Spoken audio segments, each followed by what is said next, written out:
নমস্কার, রিঙ্কুর হেসেল থেকে সবাইকে স্বাগতম। বাসন্তী পোলাওয়ের জন্য আমরা সবসময় গোবিন্দভোগ চালটাই ব্যবহার করে থাকি, কিন্তু আমি এখানে বাসন্তী পোলাওয়ের জন্য বাসমতি চালটাই ব্যবহার করেছি। আমি এখানে 500 গ্রাম বাসমতি চাল ভালো করে ধুয়ে 2 ঘন্টার জন্য ভিজিয়ে রেখেছিলাম। এর মধ্যে 2 চামচ ঘি, 1 চামচ হলুদ গুঁড়ো, 1 চামচ নুন ভালো করে মিশিয়ে নিয়ে 10 মিনিটের জন্য রেস্টে রেখে দিলাম। এবার কড়াইতে 2 চামচ ঘি দিয়ে মটরশুঁটিগুলোকে হালকা করে ভেজে তুলে নেব। আর একটু ঘি দিয়ে কাজুগুলোকেও ভেজে তুলে নিলাম।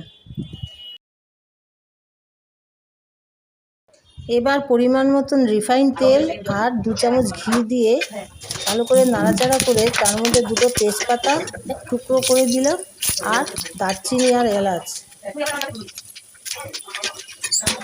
এবার মেখে রাখা চালটা দিয়ে ভালো করে মিশিয়ে নিয়ে নাড়তে থাকবো যতক্ষণ না চালটা ভাজা ভাজা হয়ে আসছে। চালটা যেই ভাজা ভাজা হয়ে আসবে তখন এখানে 500 গ্রাম চালের জন্য 1 লিটার জল গরম করে রেখেছিলাম, সেটা দিয়ে ঢাকা দিয়ে দিলাম। চালটা যেই ফুটে উঠবে তখন এখানে আমি 2 চামচ চিনি দিয়ে আবারও ঢাকা দিয়ে দিলাম।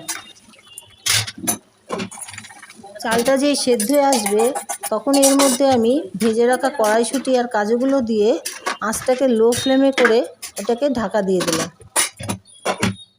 বন্ধুরা, আমার পোলাও রান্নাটা হয়ে এসছে।